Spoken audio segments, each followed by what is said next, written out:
Welcome friends, कैसे हैं आप लोग। LSIS law scholar independent society की तरफ से आपका स्वागत है। आज हम आपके लिए गणित विषय के अंतर्गत त्रिकोणमिति टॉपिक लेकर आपके सामने प्रस्तुत हुए हैं, जो कि बोर्ड की परीक्षाओं में अधिकतर पूछे जाने वाले प्रश्न होते हैं। इससे पहले आज का हम अपना टॉपिक स्टार्ट करें। अगर आपने अभी तक हमारे चैनल को लाइक, शेयर और सब्सक्राइब नहीं किया है तो प्लीज़ इसे लाइक, शेयर और सब्सक्राइब कर लीजिए और पास वाले बेल आइकन को प्रेस करना मत भूलिए। तो आइए चलते हैं अपने टॉपिक की तरफ। त्रिकोणमिति टॉपिक के अंतर्गत सबसे अहम भूमिका समकोण त्रिभुज की होती है। जैसा कि आप चित्र में देख पा रहे हैं कि त्रिकोणमिति पूरी तरीके से समकोण त्रिभुज पर ही आधारित होती है। यहाँ चित्र में आपके सामने एक समकोण त्रिभुज बना हुआ है, जो कि ABC नाम से जाना जाता है, जिसमें कोण B 90 डिग्री का दिया हुआ है और कोण C को थीटा से प्रदर्शित किया गया है। जो रेखा आपको खड़ी हुई दिखाई दे रही है, जिसे हम AB जानते हैं, उसे लंब अर्थात परपेंडिकुलर। जो बिछी हुई रेखा आपको BC दिखाई दे रही है, उसे आधार यानी कि बेस। और जो आपको ये तिरछी सीढ़ी नुमा लाइन दिखाई दे रही है, जिसे हम AC देख रहे हैं, इसे कर्ण अर्थात हाइपोटेनियस कहते हैं। फ्रेंड्स, इसमें भुजाओं में आपस में एक संबंध होता है, जिसे हम पाइथागोरस संबंध भी कहते हैं, जिसका एक फॉर्मूला होता है कर्ण स्क्वायर बराबर लंब स्क्वायर प्लस आधार स्क्वायर, अर्थात हाइपोटेनियस का square equals to perpendicular square plus base square. तो शुरुआत इन्हीं फॉर्मूलों से ही करेंगे हम अभी। आइए आगे चलते हैं। त्रिकोणमिति के मूल सूत्र की अगर बात करें तो हमारे जो हिंदी वाले फ्रेंड्स हैं उनके लिए मैंने यहाँ पर एक सिंपल तरीका दे रखा है, जो आप स्क्रीन पर देख पा रहे हैं। LAL बटे KKA, इसको आप लाल बटे कक्का भी पढ़ सकते हैं। और हमारे इंग्लिश वाले भाइयों के लिए यहाँ पर मैंने PBP अपॉन HHB यानी perpendicular base perpendicular upon hypotenuse base दे रखा है। तो त्रिकोणमिति के मूल सूत्र को जानने से पहले हम यहाँ पर दोनों तरफ यहाँ पर प्रेजेंट कर देंगे। साइन, कॉस, टेन, कॉसिक, सेक, कॉट। फ्रेंड्स, यही चीज़ यहाँ पे भी सेम रहेगी, जैसा कि मैंने कहा था यहाँ पर हमारे हिंदी वाले भाइयों के लिए और यहाँ पर हमारे इंग्लिश वाले भाइयों के लिए। तो यहाँ पर भी साइन, कॉस, टेन, कॉसिक, सेक, कॉट। अब इसी के अनुसार हम अपना आगे बढ़ते हैं कि त्रिकोणमिति के मूल सूत्र को स्थापित करने के लिए। तो यहाँ पर सबसे पहले आता है साइन, और कोई भी एंगल ले लेते हैं आप, अल्फा, बीटा, गामा या थीटा, जो कि हम पहले भी पढ़ चुके हैं। अभी साइन थीटा ले लेते हैं।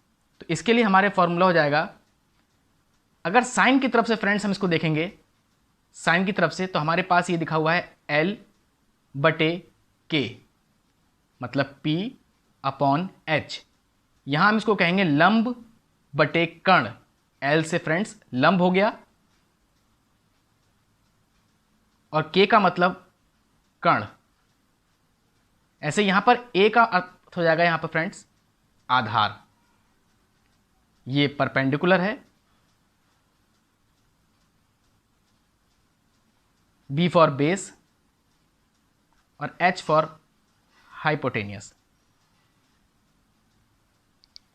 तो साइन थीटा की तरफ से अगर हम पढ़ेंगे इसे, तो लंब बटे कर्ण या perpendicular upon hypotenuse.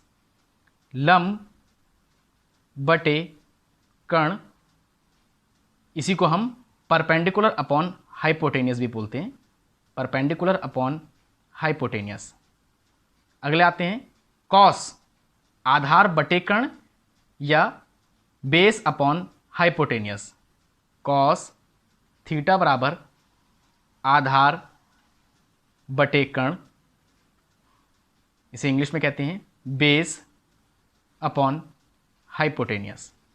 Next ten, TEN ten, tan theta के लिए लंब बटे आधार यानी परपेंडिकुलर अपॉन बेस, लंब बटे आधार परपेंडिकुलर अपॉन बेस। अब इसी फॉर्मूले को चेंज कर लेते हैं कॉसिक। अगर कॉसिक की तरफ से देखेंगे तो पहले हमारे पास के आ रहा है, फिर ये अपॉन का निशान आ रहा है, बटे का निशान आ रहा है, और इसके बाद एल मीन्स लंब लिखा हुआ है। तो कॉसिक की तरफ से जब पढ़ेंगे तो कर्ण बटे लंब, कॉसिक की तरफ से पढ़ेंगे तो हाइपोटेनियस अपॉन परपेंडिकुलर, तो हो जाएगा कॉसिक थीटा बराबर कर्ण बटे लंब, यानी hypotenuse upon perpendicular, hypotenuse upon perpendicular. Sec, sec की तरफ से पढ़ेंगे तो कर्ण बटे आधार यानी hypotenuse upon base, sec theta कर्ण बटे आधार अर्थात हाइपोटेनियस अपॉन बेस। ऐसे ही कॉट की तरफ से पढ़ेंगे तो आधार बटे लंब यानी base upon perpendicular, COT cot, cot theta equals to आधार बटे लंब यानी बेस अपॉन परपेंडिकुलर। तो ये हमारे त्रिकोणमिति के मूल सूत्र हो गए। आइए आगे बढ़ते हैं। इन्हीं से संबंधित अब हम कुछ प्रश्न को सॉल्व कर लेते हैं। प्रश्न दिया हुआ है हमारे पास फ्रेंड्स, यदि tan A बराबर 4/3 तो कोण A के अन्य त्रिकोणमितीय अनुपात ज्ञात कीजिए। यहां हमारे पास लिखा है कोण A के अन्य, A जो हमने यहां पर फ्रेंड्स अभी थीटा बात करी है, तो मैंने कहा था यहाँ अल्फा बीटा गामा ABC कुछ भी हो सकता है, तो हमारे पास यहाँ पर A दिया हुआ है, उसमें परेशान होने की कोई ज़रूरत नहीं है। tan A की वैल्यू हमारे पास दी हुई है, तो अन्य पूछे गए हैं फ्रेंड्स, हमारे पास tan की वैल्यू दी गई है और अन्य पूछे गए हैं। ये हमारे पास 5 शेष अनुपात रह गए हैं, इनकी वैल्यू हमें डिसाइड करनी है। अगले क्वेश्चन में यदि साइन A बराबर 3/4, यदि साइन A की वैल्यू 3/4 दी हुई हो तो कॉस A तथा tan A का मान परिकलित करना है, मतलब कॉस A और tan A की वैल्यू का कैलकुलेशन करना है। तो आइए स्टार्ट करते हैं क्वेश्चन करना।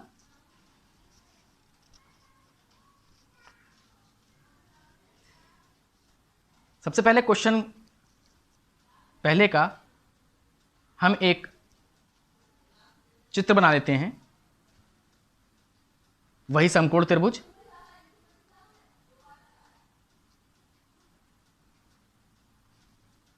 यहां पर हमारे पास ये 90 डिग्री के लिए हो गया, ये A हो गया, B C। चूंकि हम जानते हैं कि tan के लिए हमारे पास फॉर्मूला होता है लंब बटे आधार यानी परपेंडिकुलर अपॉन बेस, तो लंब बटे आधार यानी कि परपेंडिकुलर अपॉन बेस। हमारे पास फ्रेंड्स क्या नहीं दिया हुआ है, पहले हम ये चेक करेंगे। हमारे पास कर्ण यानी हाइपोटेनियस नहीं दिया हुआ है। क्या क्या दिया हुआ है हमारे पास क्वेश्चन में? tan A की वैल्यू 4/3 दी हुई है, यानी कि हमारे पास लंब दिया है 4 और आधार दिया है 3। लंब यही बिछी हुई भुजा हो गई, यानी कि हमारे पास ये अभी कर्ण हमारे पास नहीं है, तो पाइथागोरस की प्रमेय का प्रयोग करेंगे। फॉर्मूला था कर्ण स्क्वायर बराबर लंब स्क्वायर प्लस आधार स्क्वायर। यहाँ से हम कर्ण के मान की गणना कर लेंगे। लंब की जगह पर फ्रेंड्स हमारे पास हो जाएगा 4, ये 4 का स्क्वायर, और आधार की जगह हमारे पास 3 का स्क्वायर।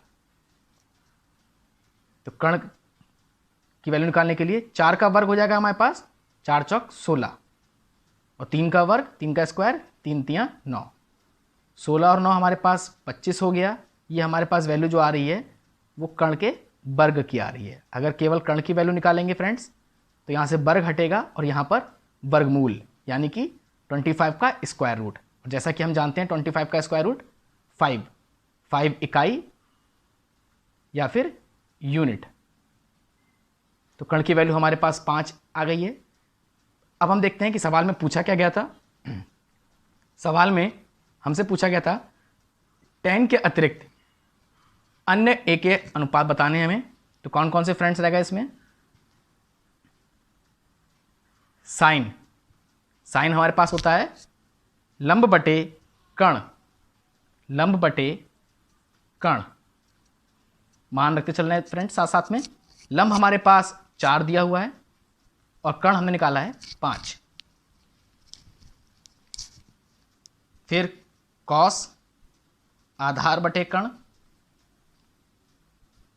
आधार हमारे पास 3 दिया हुआ है और कर्ण को हमने निकाला है अभी 5। tan हमारे पास पहले से ज्ञात था। कौशिक पे आते हैं। कौशिक का फॉर्मूला था हमारे पास कर्ण बटे लंब। कर्ण हमारे पास 5 है और लंब हमने 4 दिया हुआ था हमारे पास। फिर आता है सेक ए, ये हमारे पास है कर्ण बटे आधार।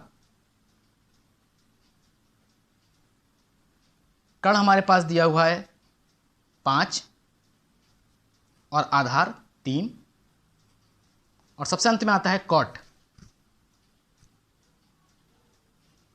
होता है आधार बटे लंब।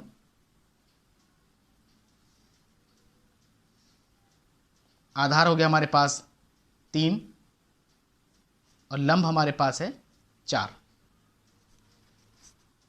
तो फ्रेंड्स ये पहले वाले प्रश्न का उत्तर हो गया। आइए इसी श्रृंखला में अब आगे बढ़ते हैं।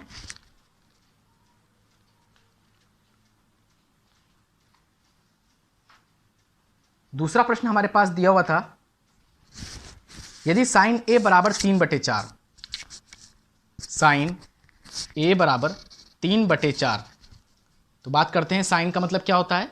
लंब बटे कर्ण, यानी कि ये मान काय का दिया हुआ है? लंब और कर्ण का दिया हुआ है। तो पाइथागोरस की प्रमेय का इस्तेमाल करते हैं। पाइथागोरस प्रमेय की